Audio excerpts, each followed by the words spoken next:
Pues muchas gracias, Guillermo, por la invitación. Gracias también a AMDA. La verdad es un honor estar aquí con ustedes. Como bien mencionaba Guillermo, dentro del IPADE, aparte de ser director de operaciones y tecnología, llevo lo que es el encuentro automotriz del IPADE, que le llamamos IPADE Auto Summit, ¿no? Y al cual pues también están invitados, ¿no?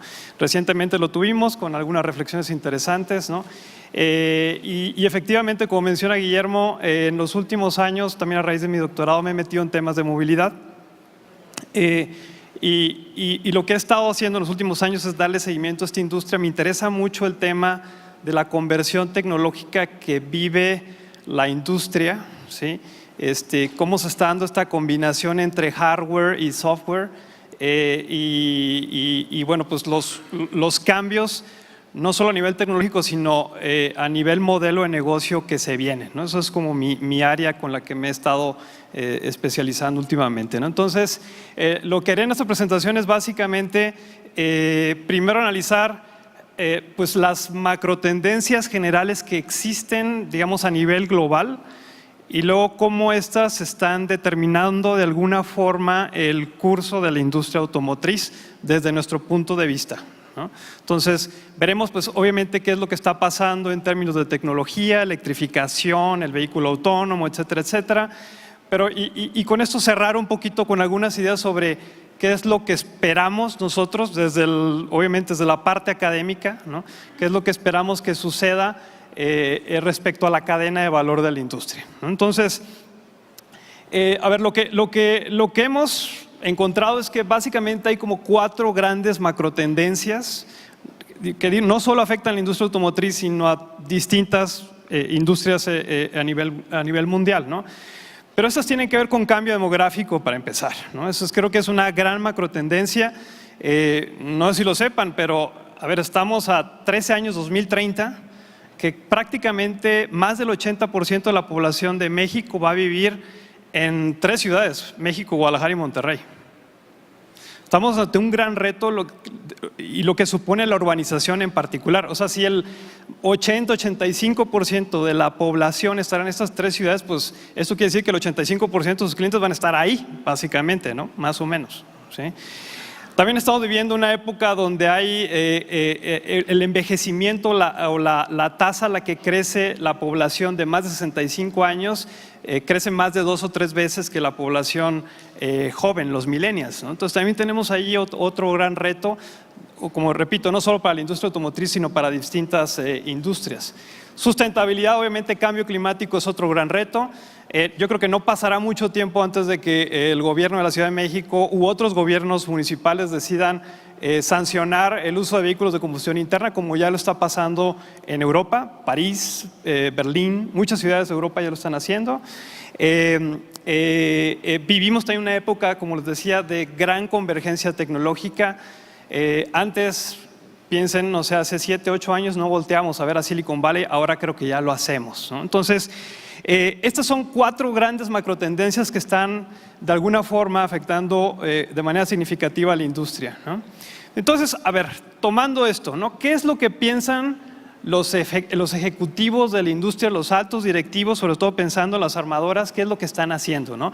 Hay un estudio de KPMG que se repite año tras año donde podemos ver dónde está el enfoque. ¿Dónde está el enfoque? Este es el más reciente, 2017, ¿no? Y lo que podemos ver básicamente es que las prioridades principales ahora básicamente está en la electrificación, ¿sí? La gran mayoría de los directivos piensan en cómo vamos a hacer la transición hacia el vehículo eléctrico, ¿sí?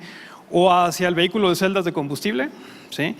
Y cómo conecto esto más, ¿no? Cómo digitalizo más, cómo interiorizo procesos de digitalización en las empresas. Ahí es donde está el principal foco de los altos directivos hoy en día, ¿no? Vivimos, como les decía, una época en la que pues, se ha multiplicado el número de viajes entre Detroit y San Francisco, ¿no? Cada vez más podemos ver muchas startups que están empezando o están naciendo en la bahía, ¿no? Yo tengo la oportunidad de viajar cada año a San Francisco y lo que ves es impresionante, ¿no? más y más empresas se meten, ¿sí? Y claro, pero estamos hablando de ciencia ficción, ¿no? O sea, ya de cómo reducir los costos de la tecnología del vehículo autónomo, vehículos voladores también, o sea, ya están pensando 10, 20, 30 años adelante, ¿no? Y eso está ocurriendo hoy en día, ¿no? También hay que considerar esto, ¿sí? Pues esta es una industria, ¿cierto?, muy glamurosa, ¿sí? Con mucha tradición, más de 100 años en algunos casos, pero hay que ser conscientes de algo, ¿sí? Vean solamente este gráfico, ¿sí? Si comparamos algunas marcas con los Apples o con los Googles, la diferencia es enorme, ¿sí? Un Apple hoy en día tiene suficientemente cash para llegar y comprar 3 de los grandes automotrices sin problemas, ¿sí? Tienen todo el potencial para estar ahí, de hecho ya lo están, ¿no? Tanto Google con su proyecto del Google Car como Apple, que pues ya ha habido bastantes rumores, ya el CEO lo ha aceptado, ya están trabajando una propuesta para la industria, ¿no? Entonces hay que tener cuidado en ese sentido con estos dos grandes, ¿no? ¿Qué piensan los inversionistas también, ¿no? Esto es por el lado tecnológico, pero también pensemos, ¿sí?, que hay gente que decide apostarle a estas startups, ¿no? Por alguna razón, ¿no? Lo que dice un informe, este es un informe de Morgan Stanley, ¿no?, que decía básicamente, a ver, el futuro, así como lo vemos los inversionistas, es que será compartido, ¿sí?, eléctrico y autónomo. Y ahí es hacia donde se están yendo todas las inversiones, ¿no? Todas las startups que sigan más o menos, estén en línea con esta propuesta, se están moviendo precisamente en esa dirección, ¿no? Dice también, pueden ver en la última línea, ¿no?, las millas totales conducidas serán una mejor vara de medir que unidades vendidas. Esto quiere decir que la percepción de la industria, al menos de los inversionistas, está cambiando, ¿eh? Nos estamos moviendo no hacia una industria donde el producto es lo más importante, sino donde el servicio de movilidad es lo más importante, ¿sí?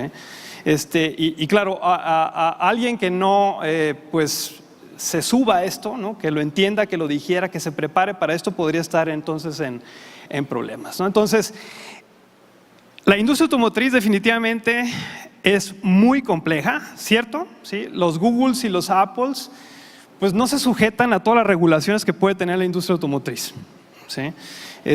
No están sujetos quizá también a ese escenario complejo, ya lo vivimos en las primeras charlas con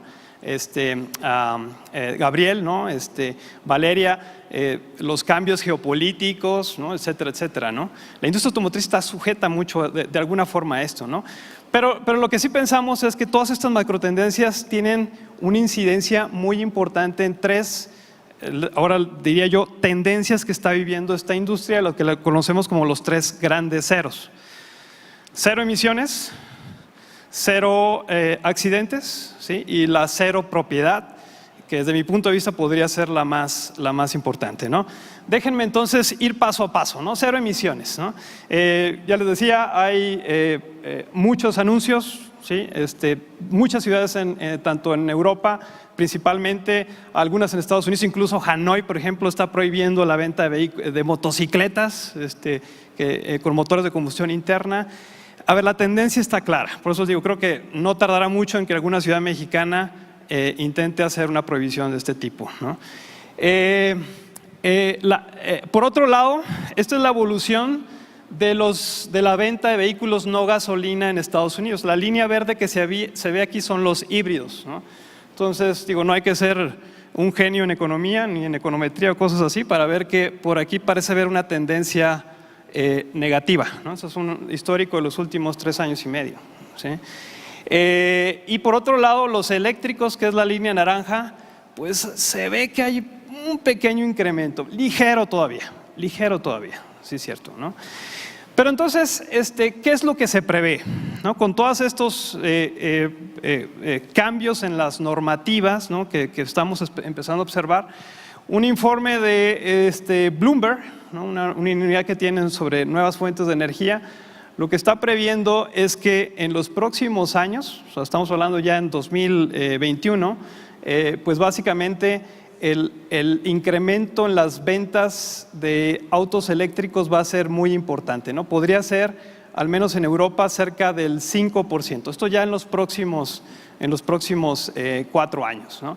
Claro, Europa es un jugador importante, pero el jugador más importante definitivamente es China. China es el mercado que está liderando esto, ¿no? China es el mercado sobre el cual quizá vengan todas las innovaciones en temas de electrificación. Aquí lo podemos ver, la venta mundial, cómo se percibiría ya no en los siguientes 5 años, sino en los siguientes 20 años, ¿no? 2040, el pronóstico es que respecto al parque vehicular, ¿sí?, el 54% de los vehículos sean eléctricos, ¿sí? Uno pensará, bueno, 20 años son muchos, ¿no? Bueno, pues a ver, se pasa muy rápido, eso sí lo sabemos, ¿no? Y el tema es que si no hacemos nada otra vez, podríamos quedarnos un poco atrás, ¿no? Bien, los desafíos, ¿no? Sí, es cierto, ¿no? La electrificación también supone muchos desafíos. El primer gran desafío y la primer gran crítica que todavía existe es, bueno, ¿y esto es realmente verde? ¿Sí? Bueno, sí es cierto, no hay emisiones, ¿sí? Lo que hay que ver entonces es de dónde viene esa carga, cómo se genera la carga de la batería, ¿sí? Y claramente aquí tenemos un problema, ¿no? Porque la principal fuente de generación de energía es la quema de carbón, ¿sí? Entonces, en este momento todavía no podríamos decir que esta es una tecnología totalmente verde, ¿no? No lo es, ¿no? Hay países, quizá como en México en algunos años, donde tenemos una buena producción de energía hidroeléctrica, que esto se invierte un poquito, ¿sí? Entonces ahí podríamos empezar a hablar de que esa producción de energía es quizá un poco verde, ¿no? Pero mientras también, de alguna forma esto no se acompañe de políticas públicas que fomenten el uso de energías renovables, entonces todavía la electrificación será un tema importante, ¿no? El tema de las emisiones. Lo que sí es cierto también es que el costo, esto es una tecnología exponencial, la batería, ¿no? Porque el costo ha bajado en forma considerable en los últimos años, ¿sí? Esta es una estimación también de Bloomberg, estaba más o menos en $1,000 en 2010, ahora ya estamos en $250, ¿sí? Esto quiere decir que más o menos un Tesla, la batería, el costo de la batería andará más o menos sobre $15,000, $20,000, ¿sí? Solo la batería, ¿no? Cierto, aún estamos lejos, ¿sí?, de que esto se puede equiparar con el coche de combustión interna, ¿sí? Pero si la curva se respeta, esto quiere decir que en pocos años más esta batería podría bajar a $100, ¿sí?, el costo del kilowatt hora, y en ese momento se le puede dar la vuelta, ¿no? También es un tema la infraestructura, eso sí lo sabemos, ¿sí? Hay varias empresas como Nissan, BMW fomentando, intentando empujar que haya más estaciones de carga, ¿no? Pero todavía está el factor ahí de la ansiedad de rango para algunos de los clientes de este tipo de vehículos, ¿no? Y la realidad es que aún así con este nivel de infraestructura todavía te puedes encontrar esto, ¿no? Esta es una foto de lo que ocurrió en la estación de carga de Tesla, ¿no? Las colas para poder cargar el vehículo, pues, y esto es algo que está pasando, ¿no? Entonces, buena demanda, ¿no? Pero la infraestructura quizá no ha ido creciendo al mismo ritmo, ¿no? Y alguien dirá, oye, pero pues si no son estaciones de carga, ¿habrá otra cosa? Bueno, sí, eso también es algo que ya se viene, ¿no? Para no depender de una estación de carga, pues alguien pensó, oye, ¿por qué no hacemos carriles dentro de las autopistas donde haya una carga inductiva, ¿no? Wireless charging, ¿no? Entonces donde pase el vehículo y al ir pasando se vaya cargando, ¿no? Es otra solución, obviamente es de muy alto costo, pero es algo que ya también se está previendo, ¿no? Esto por el lado de electrificación, ¿no? Donde estamos, ¿no? Donde parece que se mueve la industria, ¿no? No accidentes, ¿no? Esto está relacionado con el vehículo autónomo, ¿no? Del cual pues escuchamos mucho en las noticias, ¿no? A algunos quizá todavía les parezca tema de ciencia ficción, ¿no? Esto va a tardar en llegar, ¿no? Pero la verdad es que la industria automotriz va siguiendo otras industrias en ese sentido, ¿sí? Industrias como minería, bueno, transporte público, ¿sí? Aviones, por ejemplo, no sé si sabían, pero en un trayecto promedio de 2 horas, ¿sí?, más o menos, solo 7 minutos los aviones son piloteados en forma manual. El resto del tiempo es piloto automático, ¿sí? Y entonces, oye, si ya está sucediendo en estas industrias, ¿por qué no podría suceder en la industria automotriz? ¿Sí? Claro, hay muchos desafíos, ¿no? Pero lo que sí podemos observar, ¿sí?, es que al menos muchas de las grandes marcas ya se están moviendo, ¿sí? Muchos de ellos, por ejemplo, GM Ventures, ¿sí?, lo que hacen, y es un patrón que se puede observar en las industrias, ¿no?, es poner una empresa, digamos, en la periferia de la gran organización y que ahí se dediquen a explorar proyectos. ¿Y cómo? Pues a través de pues la compra de empresas, ¿no?, a través de pues la generación de proyectos, ¿no?, relacionados con nuevas tecnologías, ¿no? Y pues esto es lo que ha pasado en los últimos años, ¿no? Vemos empresas como BMW, como GM, ¿no?, que se están moviendo, como Ford también, que se están moviendo en esa dirección, ¿no?, comprando compañías para intentar de alguna forma quedarse con ese conocimiento, ¿no? Los niveles de inversión también han ido subiendo, ¿sí? El último año se invirtieron más o menos $1,000 millones en la adquisición de empresas basadas en nuevas tecnologías. Es decir, hay mucho dinero que se está poniendo sobre la mesa.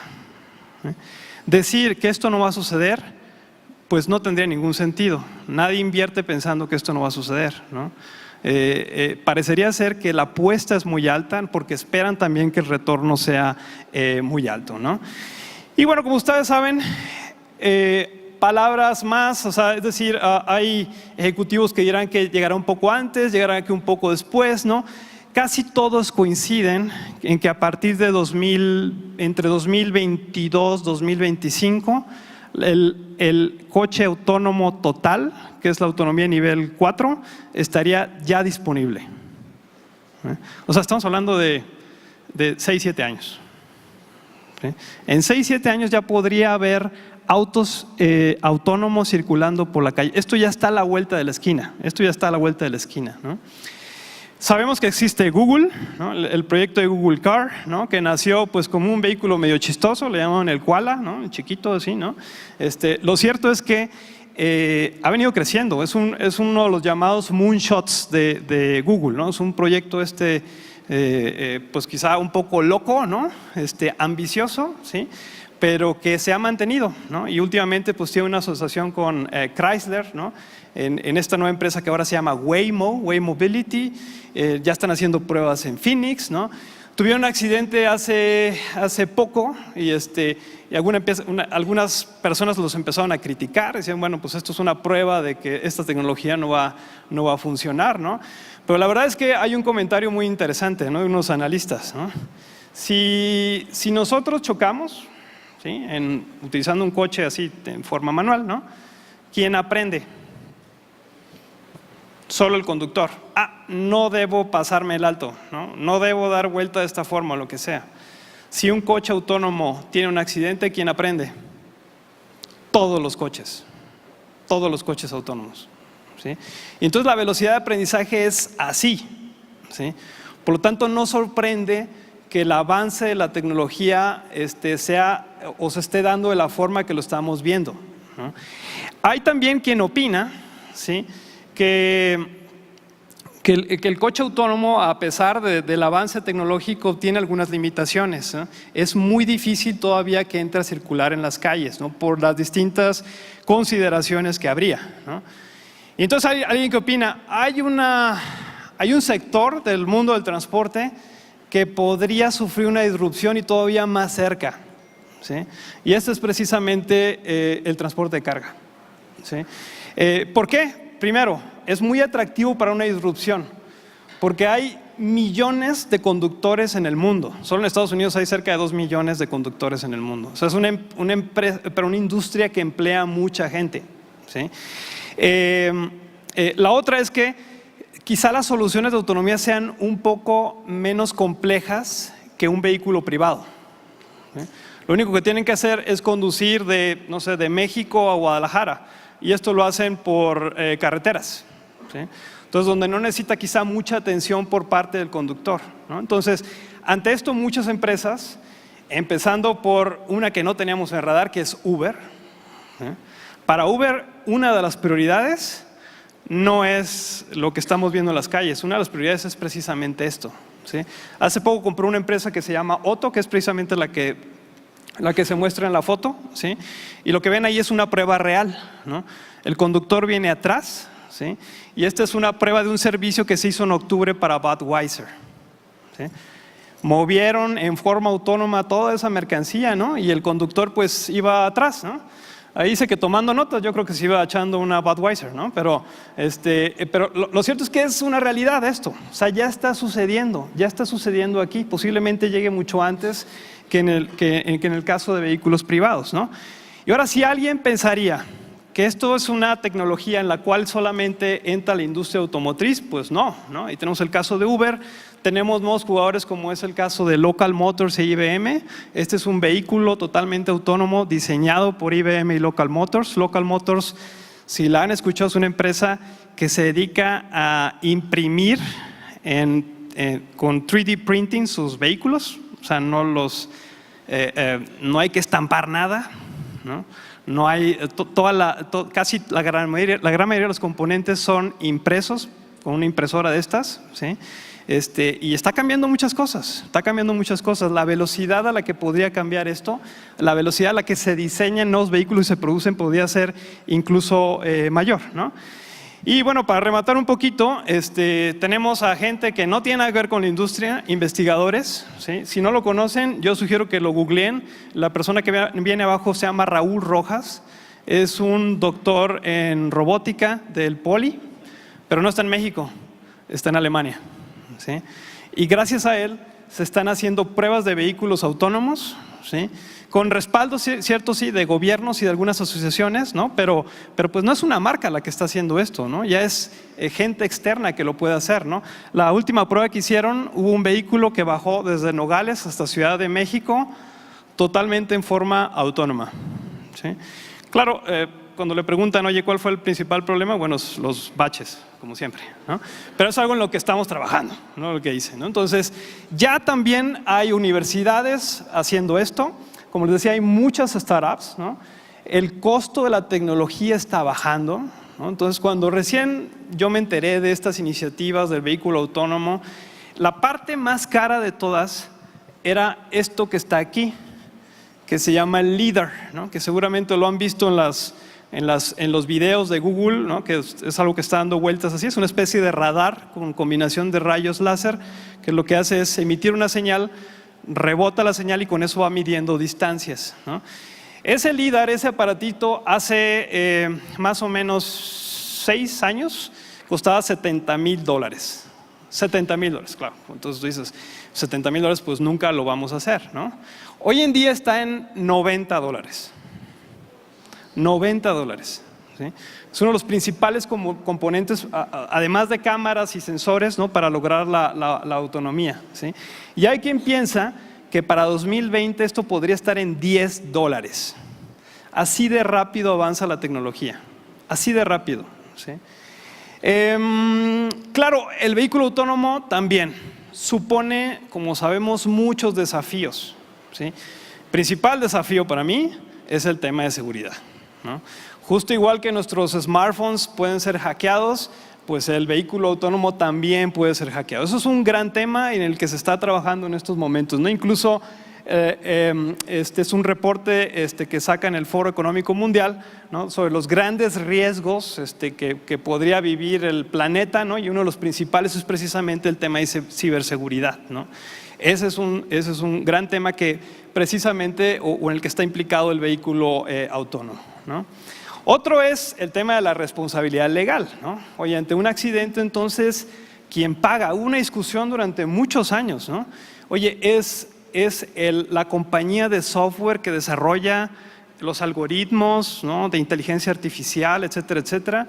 Es el fabricante, es el que está en el vehículo. ¿Quién es el responsable de esto, no? Y hace poco Volvo dijo, miren, no nos hagamos bolas, nosotros pagamos. Seguramente a Volvo la va a secundar alguien más, ¿sí? Y así nos vamos a ir, ¿no? Y esto podría definirse quizá en unos cuantos meses o años, ¿no? Eso por un lado. Entonces esa es la segunda gran tendencia en el sector. La tercera, la no propiedad, ¿no? Y ahí es donde creo que podría venir la principal disrupción, ¿no? ¿no? Hoy en día, y ustedes lo saben, ¿sí?, nacen nuevas plataformas. Cada mes yo creo que estamos viendo algo, ¿no? Hace poquito, bueno, con estos acontecimientos que hubo con el tema de una chica que tuvo un incidente en Puebla, ¿no? Mi esposa decidió usar Loudrive. Yo ni sabía que existía eso, ¿no? Y ahora eso está feliz en Loudrive, es una especie de Uber, pero pues que es conducido por mujeres, ¿sí? Entonces, hay problemas y lo que veo es que las startups son así, los emprendedores son así, siempre van a encontrar una forma de solucionarlo, ¿no? Yo tengo un problema de movilidad, yo tengo el problema de cómo me desplazo dentro de una ciudad para ir de A a B. Bueno, pues muy fácil, creo una aplicación y que le diga al usuario dónde tendría que tomar un taxi, dónde tendría que tomar un Uber, dónde tendría que tomar un transporte público, dónde tendría que tomar un car sharing, un Zipcar o un carro de los que tenemos aquí en México y así sucesivamente, ¿sí? Y esto obviamente es mucho más aceptado por las nuevas generaciones, porque es parte de su vida. La interacción con el smartphone es parte de lo que ellos viven, es parte de su existencia, ¿no? Entonces, esto podría estar cambiando, ¿no? ¿Qué cosas más se han observado, ¿no? Por ejemplo, estos datos, ¿no? Un estudio de la Universidad de Michigan, ¿no? Los jóvenes conductores, la proporción de jóvenes conductores entre 20 y 24 años cayó. En el 83 era del casi 92%, hoy en día del 77%, ¿sí? Y sigue bajando, ¿no? Adultos entre 21 y 34 años, ¿no?, que compraron, en el 2010 compraron solamente el 27% de los autos vendidos en Estados Unidos. Antes, ¿sí?, en el 85 era el 38%. Parecería ser que a la gente ya no le interesa el auto, o al menos no de la forma en la que pensamos, ¿sí?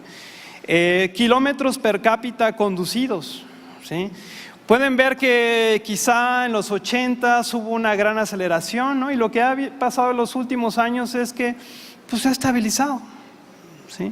No hay un incremento mayor, ¿sí? Incluso en algunos países, como en Estados Unidos, ha caído un poco, ¿sí? ¿Qué pasa en las grandes ciudades de Estados Unidos, por ejemplo, ¿no? No se alcanza a ver bien aquí, pero por ejemplo el número de familias con 2 o más autos, pues obviamente cae en ciudades donde ya no tiene ningún sentido. Por ejemplo en New York, ¿no?, en Filadelfia, o sea, ciudades donde hay una alta densidad de población, ya a la gente no le interesa el tema de 2 o más coches, ya con uno que tengan, ¿no? Quizá el auto familiar y el resto pues se mueven en Uber o en Cabify o en cualquier solución de movilidad que exista, ¿sí? Ese es el número de usuarios de car sharing en el mundo, ¿no? Car sharing, tú pagas un servicio de suscripción, vas y recoges el vehículo en algún punto, ¿sí?, pagas una cuota mensual o anual por esto y listo, ¿no? Pueden ver claramente que ha crecido el número de usuarios, ¿sí?, tanto en Estados Unidos como en Europa, y también el número de vehículos que son puestos en esquemas de car sharing, ¿no? ¿Qué piensa la generación Y, ¿no?, los millennials, ¿sí? Cuando les preguntan, oye, ¿el auto personal es mi modo preferido de transporte? Pues bueno, esta generación dice que 43% dice que sí, ¿sí? Pero el resto, esto es en México, es un estudio de Deloitte en México, 55% dicen que sí. O sea, hay una diferencia, hay un gap ahí del 12%, ¿no?, entre lo que pensamos. La generación X, los baby boomers piensan de una forma, el auto es libertad, ¿no?, el auto te da flexibilidad, ¿no? La generación Y, los millennials, los nativos digitales piensan otra cosa, ¿no? Y se va a ir moviendo quizá este número, ¿no? ¿Qué pasa también con el uso de los servicios de ride sharing? Esto es muy interesante, ¿no? Esta es gente que usa, por ejemplo, esto es Nunca, ¿sí? En Japón, por ejemplo, 87% de la gente no usa un servicio como Uber. ¿Okay? Dicen, bueno, es mucho. Sí, es cierto, es mucho, ¿no? Solamente el 4% lo usa al menos una vez a la semana, ¿no? Pero aquí lo que quiero ver es qué pasa conforme nos movemos a la izquierda. Acá lo que tenemos son países desarrollados, aquí lo que tenemos son países emergentes. Los usuarios en los países emergentes piensan distinto y se entiende, ¿no? O sea, por ejemplo, en la India 47% usa al menos una vez a la semana un servicio de ride sharing como Uber, ¿no? Allá tiene otro nombre, ¿no? Pero el tema es que, claro, esto se explica, lo podemos entender perfectamente, ¿no? Nuestros servicios de transporte público son un asco, ¿no? Y entonces, pues ante eso, y si tienes la forma de hacerlo, pues prefieres usar un servicio de este tipo, ¿no? No tanto ya comprar un auto, ¿no? Que es distinto, ¿sí? Lo mismo pasa si lo vemos por generaciones, ¿no? India, China ciertamente tiene un alto número de usuarios, ¿no? Pero también la generación millennials, que es la barra gris, ¿no? Y eso lo podemos ver tanto en India, China, Estados Unidos, ¿no? Esa es la generación que viene, ¿no? Los millennials, los nativos digitales, son los que se van a interesar por esto, ¿no? Los millennials, pues ya están comprando autos, ¿no? También es cierto que leí un estudio que los millennials ahora están comprando SUVs, ¿no? Claro, pues ya tienen familias, ¿no? Pero mientras no las tengan, su comportamiento va a ser muy distinto del que observamos en esas generaciones hace 20 años, ¿sí? Bueno, entonces con todo esto, ya para ir cerrando, ¿cuáles son los impactos en la cadena de valor, ¿no? ¿Cuál es lo que pensamos nosotros que podría pasar? Primero, los showrooms, ¿sí? Tesla, ¿no? Pues sí, vino a cambiar un poco la industria. No tiene un servicio de distribución, ¿sí? Lo hacen en forma directa, ¿no? Hay quien pensaría, sí, pero el volumen es pequeño todavía, ¿no? Bueno, está por verse, ¿no? Ahora que el modelo 3 empiece a subir, que tienen problemas de producción, sí es cierto, ¿no? Veremos si continúan trabajando de esta forma, ¿no? Lo que sí es cierto es que la inversión que hacen en la venta es muchísimo menor que el resto de las marcas, ¿no? ¿Qué pasa en Estados Unidos, ¿no? Y es una pregunta que me hago, oye, con estos nuevos modelos de negocio, ¿sí? ¿Está en riesgo la distribución, ¿no? Lo podemos ver en Estados Unidos con algunas páginas como estas que seguramente conocen, Edmunds, Car Guru y todo esto. Entonces entran y los usuarios empiezan a comparar autos, ¿no? Y quién tiene el mejor precio y con qué distribuidor se van, etcétera, etcétera. Creo que todavía no estamos en ese nivel en México, ¿sí? Los márgenes en Estados Unidos, como saben, pues son muy pequeños o a veces hasta le pierden, ¿sí? Entonces, por lo tanto, aquí hay una competencia tremenda en Estados Unidos. Aquí creo que no es el caso todavía, ¿no? La pregunta es si nos moveremos hacia allá o no, ¿sí? Luego tenemos los servicios de suscripción, ¿no? Porsche, por ejemplo, hace poco, incluso Cadillac también sacó ese servicio, Porsche Passport, ¿no? Entonces, pues es una pequeña vuelta a la tuerca, ¿no? Entonces, oye, ¿sabes qué? No me interesa tener un Porsche, pero sí me interesa tener acceso cuando lo requiero, ¿no? Oye, te puedo pagar quizá $3,000 al mes, $4,000, y pues si necesito un Porsche, pues va a un servicio de concierge y me lo lleva a la puerta, ¿no? Entonces, servicios ya están pasando. Ahora, si quieren uno más económico, pues está también empresas como Fair, Yoyo, Canvas o algo así que también están ofreciendo ese servicio. ¿Llegará a México? FlexDrive, por ejemplo, es una iniciativa de un distribuidor en Estados Unidos, ¿no? Entonces tienen vehículos compactos, también pagan $400 al mes o algo así, no es un servicio no es un leasing tampoco, ¿no? Entonces no hay que hacer un pago inicial, nada de esto, ¿no? Entonces simplemente pagas $400 y tienes servicio a este tipo de vehículos, tienes acceso a este tipo de vehículos, ¿no? Y claro, el gran transformador, creo yo, de esta industria, ¿no? Que ya tiene un nombre, Mobility as a Service, MaaS, ¿eh? Donde ahí tenemos todas esas ofertas, Lyft, Uber, Didi y las que vengan. Esta industria puede ser masiva, puede valer miles de millones de dólares, ¿sí? Y otra vez, son chavos, la gran mayoría, startups, emprendedores que dejan de ver el auto como un objeto de posesión de valor. El valor para ellos no está en el vehículo en sí mismo, el valor está en el servicio, ¿no? En tener el vehículo disponible para hacer cierta actividad, eso es todo, ¿sí? ¿Qué está pasando también con la tecnología? Ya lo veíamos, ¿no? Oye, pues sí hay presiones para electrificar, ¿no? El foco directivo también está en la electrificación, ¿no? Pero ¿qué sucede cuando nos ponemos a pensar, oye, ¿por qué electrificar un vehículo, ¿no? Y entonces vemos, este es el coche de combustión interna. ¿Cuántas partes ven ahí? Muchas, miles, ¿sí? Este es el coche eléctrico. ¿Cuántas partes hay ahí? Pocas. Un vehículo eléctrico tiene hasta 2/3 partes, menos de partes que un vehículo de combustión interna. Y eso cambia todo. Eso cambia todo, ¿no? El nivel de complejidad en la producción de un vehículo de combustión interna es altísimo. Si metes electrificación, esto se viene completamente abajo, ¿no? Cambia mucho el diseño. Oye, puedo diseñar vehículos mucho más rápido, ¿no? Puedo diseñar con 3D printing, la complejidad viene gratis, es lo que se dice. Entonces puedo diseñar diseños que antes ni se me hubieran ocurrido o eran impensables porque físicamente tenían una limitación, ¿sí? Desde el punto de manufactura, oye, pues una misma línea de producción, al tener un vehículo mucho más simple, mucho más sencillo, podría incrementarle su capacidad, ¿sí? O necesito menos gente para hacerlo, ¿sí? ¿Qué pasa en el servicio? Pues aquí no hay fluidos.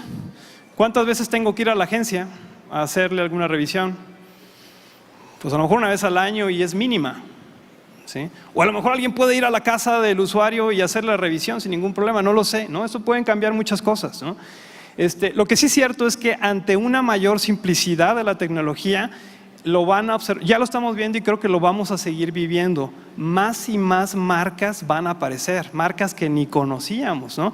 Entonces está, por ejemplo, el segmento de los super premium, ¿no? Está Faraday Future, está Lucid, ¿no? Que han tenido algunos problemas, sobre todo la última, pero ahí están y seguirán viniendo, ¿no? Sobre todo cuando tienen inversiones de consideración que son las inversiones chinas, ¿no? Por el otro lado, los vehículos pues para el segmento bajo, ¿no? Esto sí.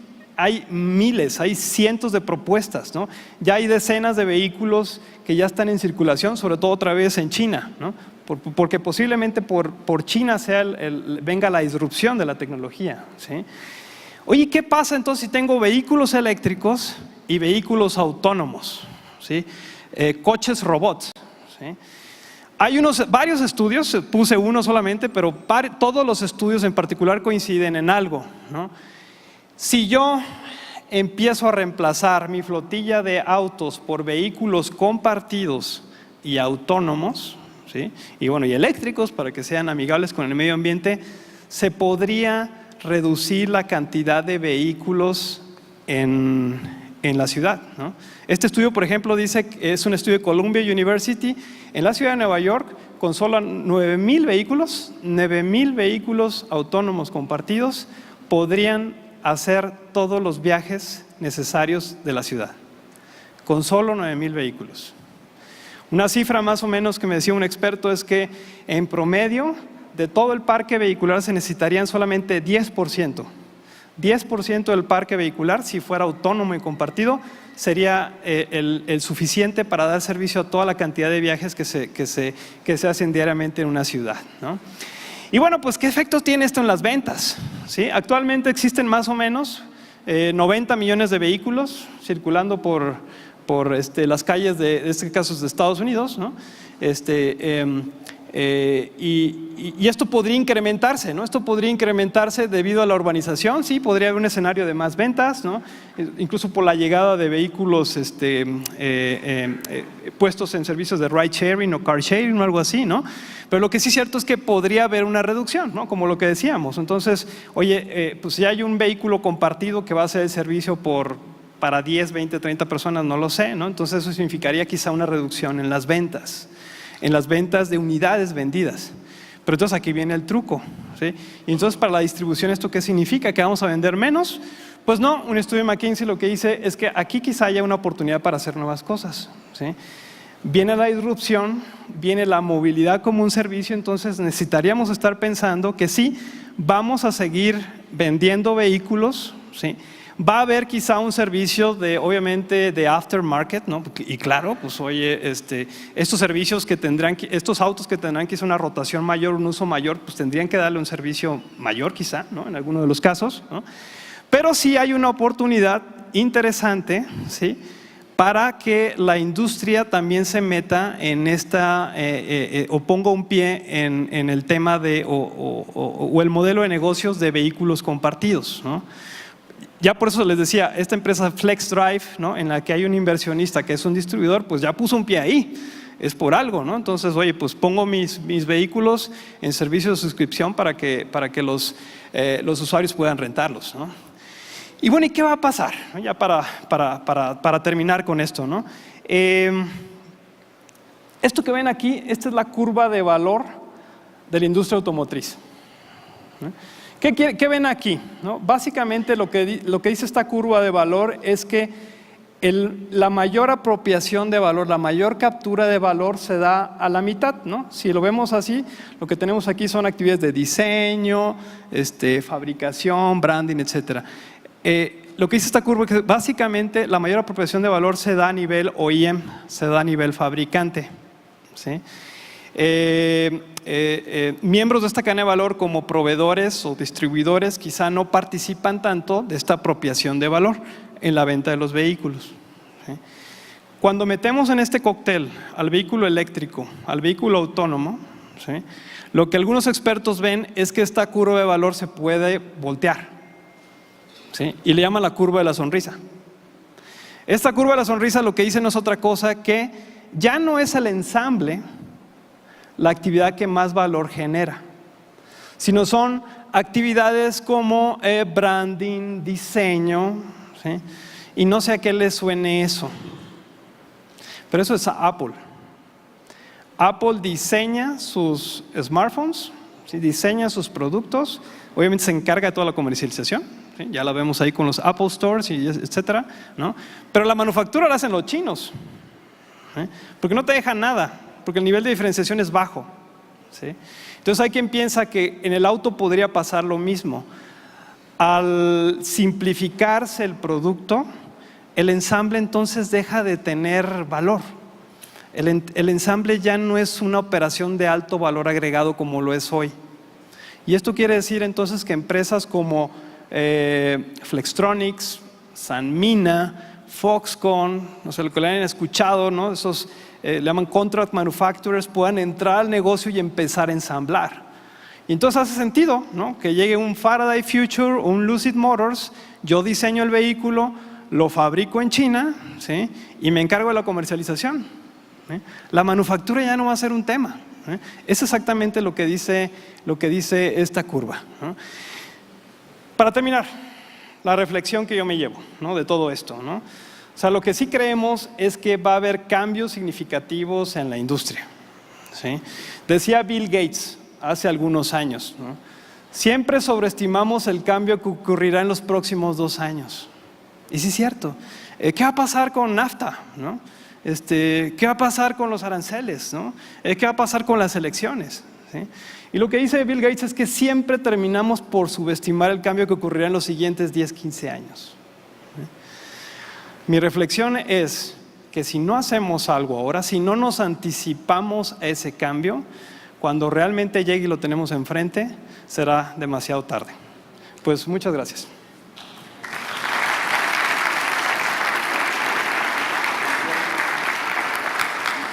Muchas gracias, Arturo. Algunas preguntas que nos llegan del auditorio.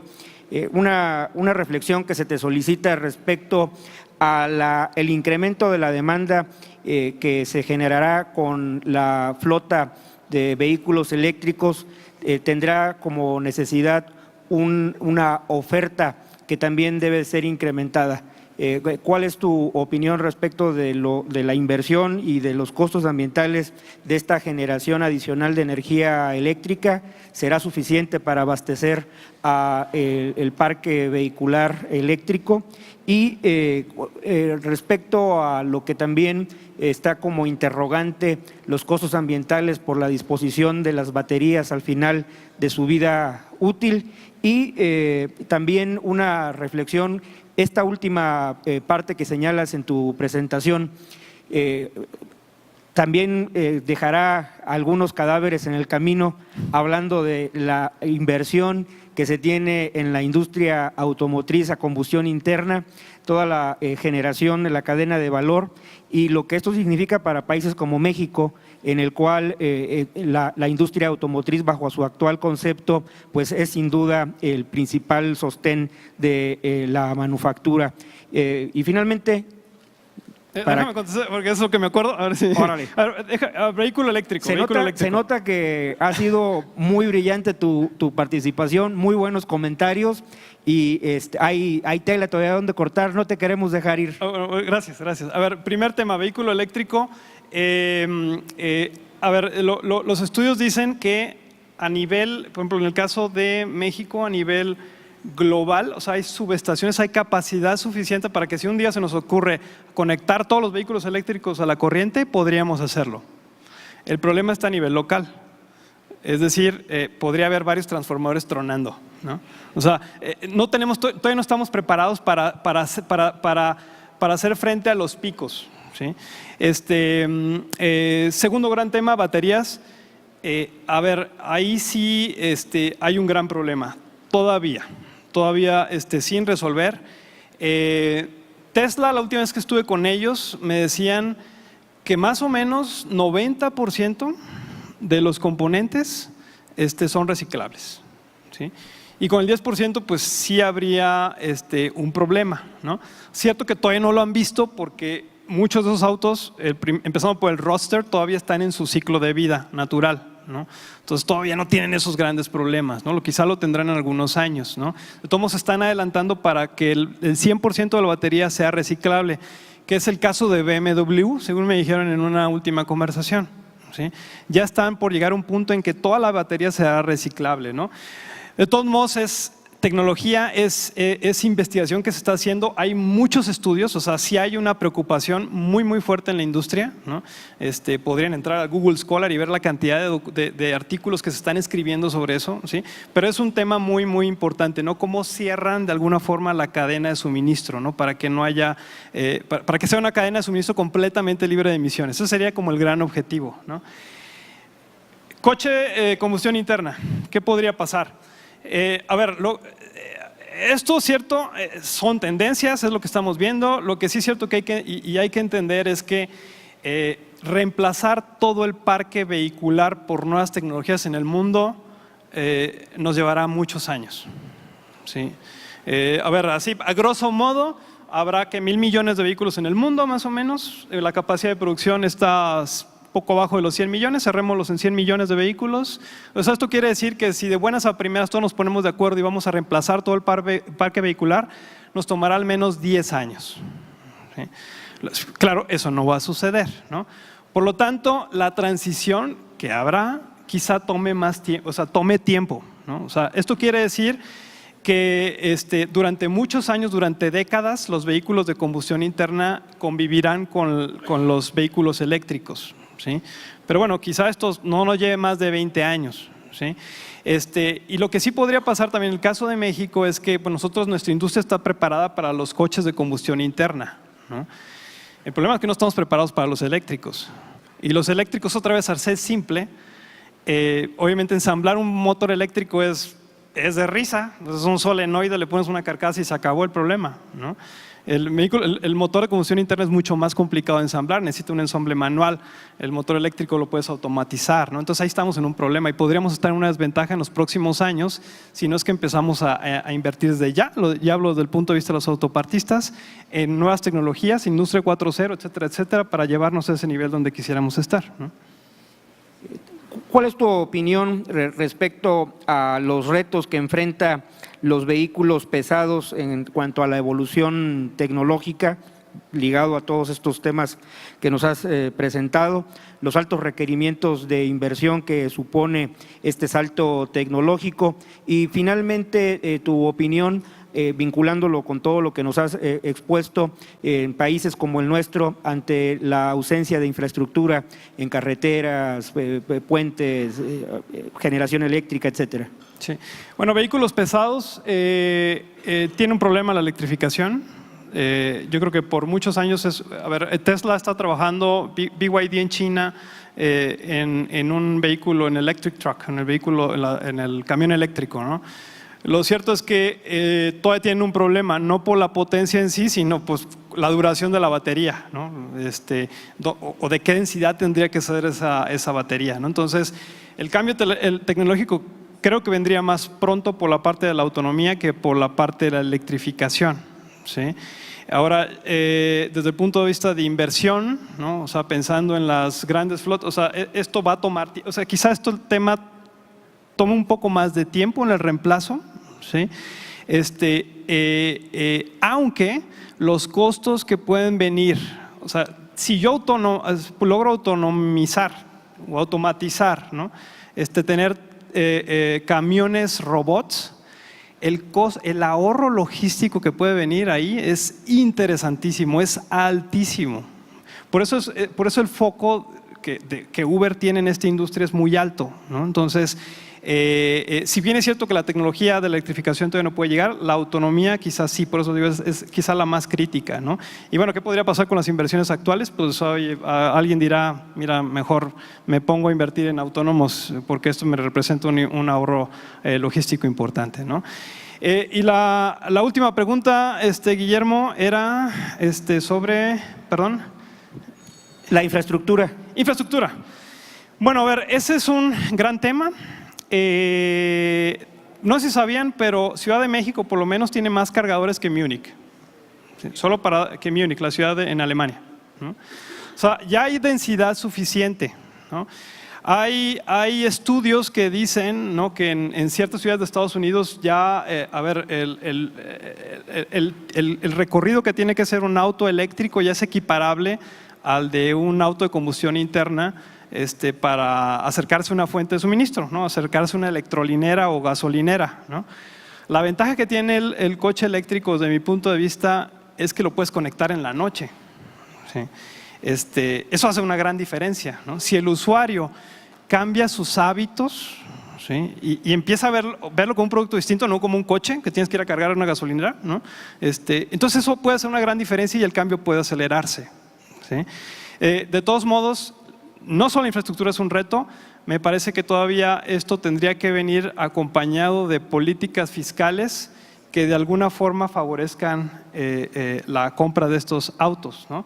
Pensando que sí, cierto, yo tampoco estoy muy de acuerdo con los subsidios, ¿no? Pero lo que sí es cierto es que las emisiones que se tienen con vehículos de combustión interna son muy altas, esto tiene un costo, ¿no?